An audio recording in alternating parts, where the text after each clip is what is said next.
You're listening to 17 Carat K-Pop, the podcast that's a little bit of everything with a K-pop twist.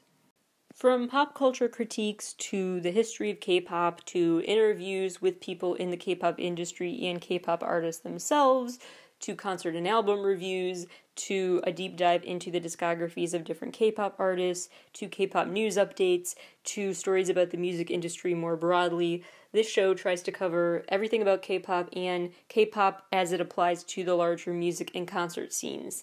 Visit 17caratkpop.weebly.com for more information about the show. That's 17caratkpop.weebly.com. Hi everybody, and welcome back to 17 Carat K-Pop. Today on the show, lots to get to when it comes to 17, lots to get to when it comes to BTS, lots to talk about when it comes to a bunch of other stars too. There is just a lot to get to, so here is your weekly news recap episode, and stay tuned because my Best of March episode is coming next. So without further ado, let's get to the news.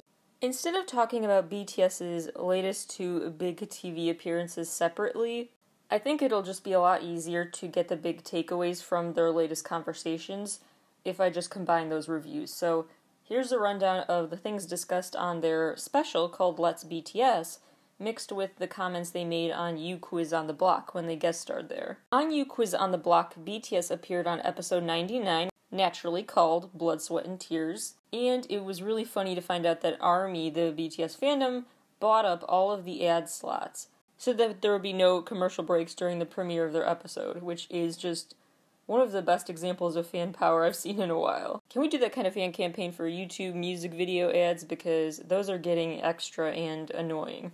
Then on Let's BTS, they performed a new slow jam version of Dynamite, and they gave kind of a traditional interview, but then they also transitioned into more just fun, goofy questions about each other. BTS opened up about their early days living with 30 trainees as a group of 30. They shared a computer, they shared one bathroom, they had 2 bedrooms among them, and that was it. Big Hit Entertainment back in the day was really struggling financially and wasn't even really going to debut BTS or debut any group.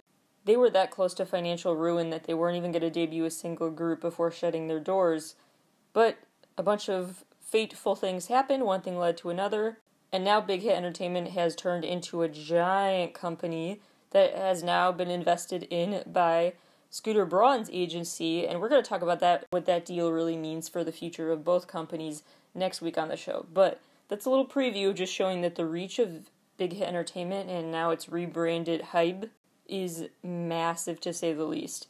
So it's really interesting to think about how they almost didn't break through at all. They gave an honest, raw look at trainee life, how there's always this fear that at least Jimin was living with about getting eliminated and never knowing what's your last day there. Just working nonstop, slept 2 hours a night just to prove himself. Taehyun opened up about being exhausted and homesick. His parents would travel from relatively far away to visit him for 30 minutes at a time. And then he recalled a conversation he had with his dad saying, "I'm really just going through it, very tired, very homesick." And his dad saying, "Well, you don't have to do this. You can give this up right now if it's really not what you want. We can find another career path for you. It's okay, come home." And man, that is an emotional conversation to think about having, because both as that person pursuing your dreams and as the parent, when do you say stop chasing this dream, or do you ever say that? When is it right to do that? Those conversations just really remind you of how much is given up, relationship-wise and emotionally, to chase certain dreams, and how sometimes the people that you think just have an easy life did not. BTS also talked about their 2017 AMAs performance, which truly was such a pivotal moment for them in the USA. After that, that is officially when it seemed like stores like Target had adopted DNA as their anthem. It was when just people had heard about BTS, actually. It wasn't just in niche K-pop circles that people would hear about BTS. The buzz was definitely growing so much in the USA in 2017 and around the world, but I just remember feeling that way. I had listened to them before the AMAs, but after seeing them at the AMAs and hearing DNA and watching the video, that was when I really started immersing myself in their music video universe and became the diehard fan I am today. So it really was a groundbreaking moment for them that looked really like a huge, exciting year for them. But again, in this interview, they pulled back the curtain a bit on that, and Yoongi talked about crying in a hotel after the AMAs and just feeling like they didn't deserve the success, the accolades they were getting. Again, this was a moment where I think it was helpful to keep in perspective how they look like they're just living the best life, but then they always have that downside of how overwhelming it can truly be to suddenly be recognized around the world, when at first you had just gotten used to the level of fame where you were recognized maybe in your home country, but now this was a massive new level. In happier news, though, something that makes a lot of sense about why the ARMY has been with them for so long, why it is such a passionate fan base. He pointed out how, with their vlogs and other content being released during the early days of their career, when they were just those 7 out of 30 rookies, when they were debuting, when they were handing out flyers to their free concert in LA because no one would go, when fans had to be the ones to send flower bouquets and gifts to radio DJs to get them to play BTS on the radio. And it feels like we've been there since day one more than, because a lot of artists say my fans have been with me since day one. It's a new level with BTS though because of that help getting the word out, facilitating international exposure, and truly feeling like they started from the bottom and we helped them get here. And that is pretty much a paraphrase of what Namjoon said during that segment of the show, talking about how we helped get the word out and we just really helped make sure people gave this group a chance. We took a chance on them, invested our time in them, and believed in them. And so they believe in us and support us as well. Taehyun then went on to talk about the phrase, "I purple you," meaning a lot to the fandom because he views a rainbow as symbolic of youth and life and positive things, and purple would be the last color looking at a rainbow, so it's like the farthest color would basically mean that is where the strongest, most passionate love is, and so I purple you, we basically are saying I love you to a new level, and it's very sweet. So we actually got the rainbow analogy idea when he started thinking about it after seeing fans cover their light sticks with purple cloths. So we kind of came up with it on accident for him. One last just noteworthy thing about these interviews. The members were asked what the first sentence in a book about their life should say. V's was, "I'm a chameleon." RM's was, "Predictions in life often turn out wrong." Jimin's was, "How would you design your life?" Suga's was, "Well lived." J-Hope's was, "Dear those people who have led me here." Jungkook's was, "Hello there?" And Jin's was, "Ripped it, worldwide class." Jin's response is so Jin, Jungkook's response is so Jungkook, etc. And I love that. Tag yourself, I'm Jungkook saying hello there. Moving on, let's talk about the new BTS Japanese single, Film Out. My take on it is that it is very much intentionally paralleling fake love.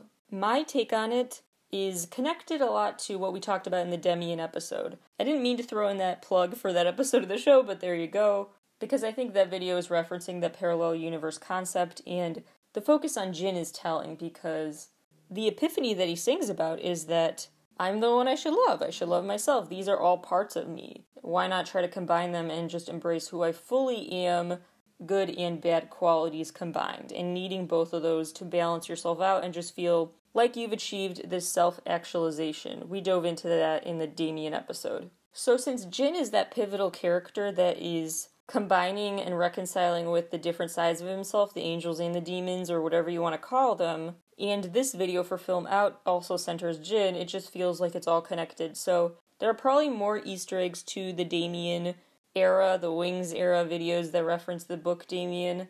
The video just came out, of course, so that's something I'm still in the early stages of developing a theory about, but so far I just very much think that that influence is back, and that we're talking about that time loop again. We're referencing the blurring between reality and illusion. I have 3 other thoughts I want to share about this video. One is that the doorways I see as being increasingly a key symbol in BTS's storyline. So going forward, I think we'll see a lot more emphasis on the door imagery.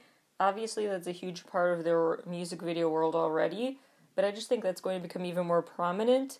I wouldn't be surprised if it's referenced more in their lyrics, or maybe even they'll have a song called Door or Open the Door or something like that. Because in this video, Jin opens up the doorway and it's just a sky full of other floating doors to possible alternate realities. And I think this Easter egg is both just like a physical presence of a door and in the context of something more philosophical.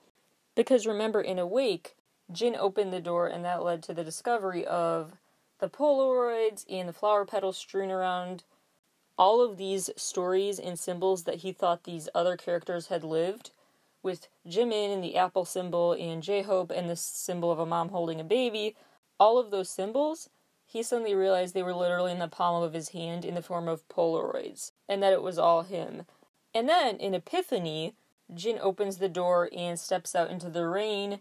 We see the rain go in reverse, indicating the time loop is happening, and suddenly he's hit with that realization again, goes back inside, sees other clones, other sides of himself, and it comes to the realization they are all him. They are all parts of him he has to reconcile with and bring together to become his true self. And ultimately his character is learning it's just me, myself, and I going through this world together. So I think the doors, whenever they're in a Jin-focused video, are meant to be that indicator that he is stepping into a totally new dimension, maybe in some sense literally because of the time loop storyline, but at another level, just symbolically, he is stepping into a new way of thinking entirely. The open doors essentially symbolize this open mind. He's opened his mind to the fact that he can take on this world on his own more than he thought he was capable of. But remember, as I talked about in Damien, that confidence requires a balancing out of humility. And without that yin and yang effect, confidence will go unchecked and lead to negative consequences too. Secure or insecure, you gotta strike a balance. And so letting his ego get in the way might have kept Jin from opening one of those doors, which is why in this new video we see him struggle to contact the others on the other side of the mirror, on the other side of the wall. He just can't reach out to them, and he's kind of stuck. So I think he's stuck in the time loop sense, and he's stuck in a mental place where he can't open more doors. He sees that he could, but it's just without of reach.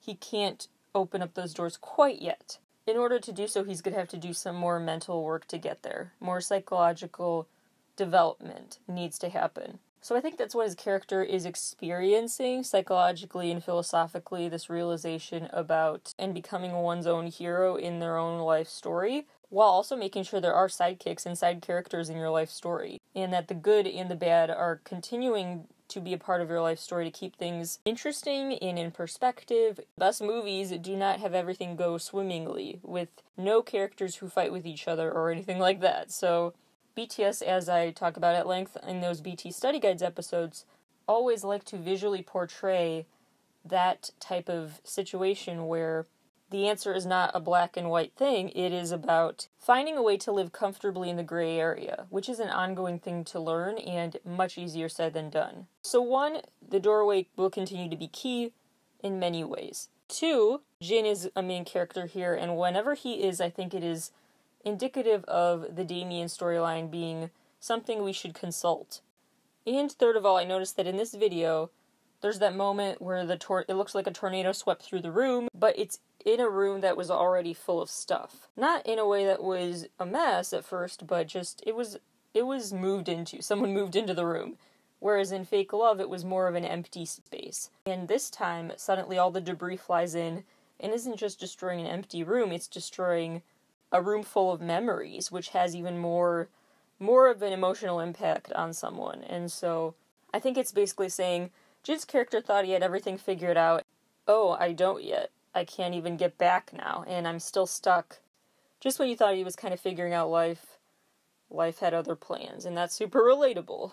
I would also just like to point out that I think it's a big deal that Yoongi's character is just on that white stage, that platform in the middle of nowhere by himself. And then he is joined by J-Hope, but that's an interesting aside in this video. Yoongi's character has always been that kind of outsider. I wonder if that was partly due to Yoongi in real life actually taking a temporary leave from band activities because of his shoulder injury, if he wanted to somehow represent that in the video, that he felt a bit disconnected from them. One thing I didn't realize, but BTS is so good at laying Easter eggs that we don't realize for way longer after they plant them, is that one of them that I've already caught on to, though, I think, is that in this video, we see the camera pans through some different rooms in a way that was a lot like the walking through different rooms that was a part of BTS's live performances of Life Goes On when they were promoting that song, showing the physical and emotional distance.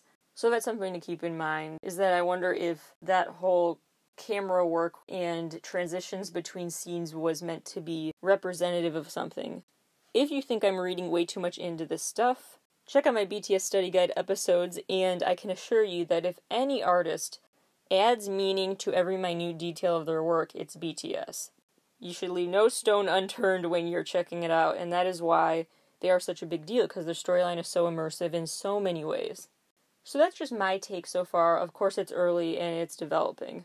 Now my thoughts on another new release, 17-member Hoshi's new mixtape song. My mind is blown a bit too much to have too many thoughts about Spider yet, but I will say it's giving me an interesting mix of vibes. I'm getting vibes from Lily Yabai era and Trauma and Hit. So I don't know if those 317 songs were meant to be inspiration, but choreography-wise and set-wise, it just feels a lot like those eras. And it gets a bit of home, too, with the door frames. Mostly I was thinking about Hit because of the curtains and the black mic cords hanging all over the place, or what could resemble mic cords. So it just has a lot of ways you could interpret it to be a nod back to those previous works. And his choreography is just so intriguing. That is one aspect of Hoshi's stage presence that I think goes underrated, is that it's not just about the talent, but about the intrigue. It's like with the Lily Yabai performance, it just is mesmerizing, and certain 17 performances just leave you thinking nothing. Like, you're so in awe, you're just watching, thinking, wow, somehow you managed to take a word like spider and bring it to life in a really unique way. So, really just impressed, and I don't have anything critical to say about it, so I'll just move on because there's a lot more 17 news that's happened lately that I want to get to. First of all, just the other day they performed on Ellen. They also have new content on YouTube. Seungkwan was on MMTG. They have a new video out on Cosmo Korea's channel. They have a new video out with Entertainment Tonight featuring a medley of their hit songs and a surprise at the end that I won't spoil. June released a live performance version of his song Crow. He also recently appeared on NCT member Chunla's radio show, which I love to see. Seungkwan released a cover of When Would It Be with Lee Soo-hyun. So much content online for us lately. Not just on YouTube, but also TikTok, which is where they teased a bit of their upcoming Japanese single, Not Alone. It'll be here April 21st. They say it's called about the last stretch of your youth years, and I wonder if that's hinting at a transition away from the youth focus of their music about growing up. I wonder if then they're going to pivot what theme they focus on most in their lyrics and stuff after this release, but we'll see. A few more quick 17 updates. They won in the Best 3 Albums category at the 35th Japanese Golden Disc Awards for their album 24 Hours. The 8 covers the new issue of Arena Home Plus magazine, and Seungkwan has been cast on a new TV show called Job Estate. It's meant to showcase different jobs through the eyes of kids and exploring and learning about the world in the process. It sort of sounds like if Career Day was a TV show, and it reminded me of 17's past experiences with preschool-aged kids, and that's so cute. I'm so excited to see more of that. He will be joining co-stars Kang Ho-dawn and Eun Hyuk from Super Junior. Another big story I want to talk about today, the latest from the Dead by Daylight game. And yes, this may be my last update for a while on that. I know I've talked about it at length already, but I haven't seen it get the press coverage I think it should. It's a really interesting, clever game. Dead by Daylight has officially recommended a curated playlist for your gameplay experience. So when you play their game, they said, here are the K-pop songs you should stream, here's the Spotify playlist. And I have a lot of thoughts about this playlist.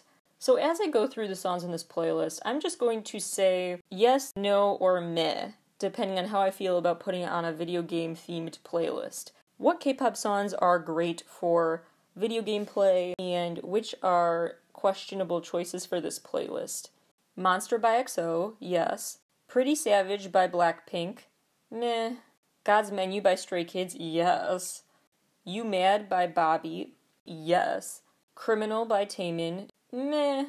Blood, Sweat, and Tears by BTS, no, not for a video game. Why didn't they go with Mic Drop? Come on, people. Come Back Home by 21, meh. Why not I Am the Best? Noir by Sunmi, no, they should have gone with Tail. Love Killa by Monsta X, yes. Obsession by EXO, absolutely yes. Gunshot by Card, meh. Paranoia by Kane Daniel, yes.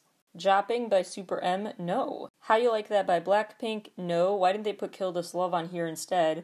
Don't Call Me by SHINee? No, they should have gone with Why So Serious. Make a Wish by NCTU? No, not for this. If You Do by GOT7? No.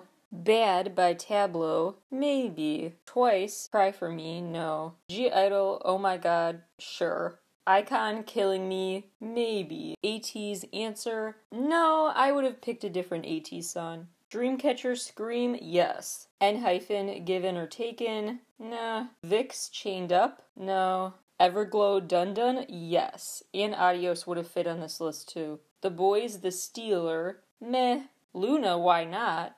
We stan Luna, but not on this playlist. aespa Black Mamba? Yes. Brown Eyed Girls Abracadabra? Nah. Troublemaker? No. You Kiss Round and Round? Meh. And the final song on that playlist, BTS's OURphoria. I kid you not. Recommended for you while you play a murderous video game full of gore is OURphoria by BTS. Having BTS songs on this list that don't include Mic Drop does not seem like the right choice. It's probably just on this list because DJ Swivel worked on Dead by Daylight and he also worked on the song OURphoria. So it's probably just a plug for his music, but otherwise, I guess it's just an ironic joke, or maybe you're in the Joker-esque mindset of the killer in the game. I don't know how they thought that through, but anyway, that's the playlist. I guess it depends on who's feeling the euphoria. It is the trickster, he is euphoric, I guess. And maybe we're supposed to feel euphoric because the game is over, so if you didn't like it, congrats. And if you did like it, congrats on finishing it. I mean, it's not euphoria, it's OURphoria now. My big takeaway from that list is that Stray Kids and Everglow have the best video game ready music. And Dreamcatcher. Monsta X too. There are some artists who just very specifically, I saw their names on this list and I was just like, oh yes. A few more BTS updates. They are now the first Korean artist in history to be nominated at the Brit Awards in the Best International Group category. They've got some stiff competition with Run the Jewels and Foo Fighters, but it's also BTS, so there's actually no competition, but you know what I mean. It's a pretty impressive category this year. And BTS's Connect to BTS art exhibit we talked about last year has been officially turned into an ebook. It's free to download and view. It's 400 pages long worth of information and pictures from their art exhibit. You can see it online for free through April 30th though, so get on that. It's at connect-bts.com. As always, this art project is very true to BTS's values, and some quotes from Daehyun Lee, who founded and curated this book, really attest to that. He said, quote, "We can connect with people at opposite ends of the world, but we sometimes forget to communicate with our own neighbors or relatives. We are losing solidarity. We have forgotten how to communicate properly with each other. The ultimate goal of this project is to connect individuals across the world as they reevaluate their present circumstances, attitudes, and potentialities," unquote. All about bringing the world together as BTS always is. Some miscellaneous rapid-fire headlines. For the second time, Monsta X has decided to postpone their world tour and are pushing back the USA and Canada tour dates that originally had been rescheduled for starting this month. No specific dates in mind, probably not till post-pandemic, so I'll keep you posted, but nothing new on that front. Former Gugudan member Kim Sejun is stepping out into her own now, and she already has a new fandom name, the Saesaen, which means world in Korean. Sunyeol and Donwoo from Infinite have both decided after 11 years with Willem Entertainment to not renew their contracts with them. In more disbandment-related news, Gugudan's Mimi and Soyi have both decided to leave Jellyfish Entertainment. And the boy band Hotshot just disbanded. The 7-year curse has struck again. They started in 2014, and Star Crew Entertainment has confirmed that they have decided to part ways. But in better news on the band front, Hwasa just renewed her contract with RBW Entertainment. Now Wheein is the only Mamamoo member who has not officially renewed with them, but reportedly she's in positive talks with them, and I am cautiously optimistic she'll renew with them. And Lee Hyun just renewed his exclusive contract with Big Hit Entertainment. Eunhyuk from Super Junior has joined YouTube and is letting fans help choose the name for the channel. ITZY are the first K-pop group to become global spokespeople for Maybelline. Treasure are the first YG Entertainment group to join the Weverse app. Rosé is now the first K-pop soloist to have been on the Kelly Clarkson show. That was March 29th. New I Can See Your Voice remakes have been greenlit for Belgium, Canada, and France. Not overtly K-pop related, but there's a lot of fandom overlap here, so I thought it'd be noteworthy for my audience.